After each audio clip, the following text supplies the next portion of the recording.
வீட்டிலேருந்து கிளம்பி போயிட்டு ஸ்டாப்லேருந்து அக்காவை பிக்கப் பண்ணிவிட்டு நேராக சென்னை சில்க்ஸ் போயிட்டோம். ரீசெண்டாக என்னன்னு தெரில, ஏதாவது ஃபங்க்ஷன்னா நானும் எங்கள் அக்காவும் ஒரே மாதிரி தான் சேலை கட்டணும் அப்படின்னு முடிவு பண்ணி சத்தியம் பண்ணி ஒரு சபதம் எடுத்திருக்கோம். இனிமேல் ஏதாவது முக்கியமான ஃபங்க்ஷன்னா 2 பேரும் ஒரே மாதிரி தான் கட்டுறோம் அப்படின்னு சொல்லிட்டு, அதே மாதிரி எடுத்து காமிங்கண்ணா அப்படின்னதுக்கு நிறைய எடுத்து காமிச்சாங்க. அதில் 3 செட்டு பிடிச்சிருந்துச்சி. அதுலேயும் வடிகட்டி அப்புறம் ஒரு செட்டு எடுத்தோம்.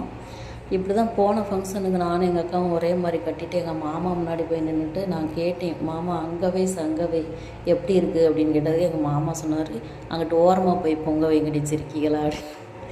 இப்படிலாம் சொல்லக்கூடாது, எப்படி இருக்குது அப்படின்னு கேட்டதுக்கு அப்புறம் சொன்னாங்க நல்லா தான் இருக்குது அப்படின்னு சொன்னாங்க.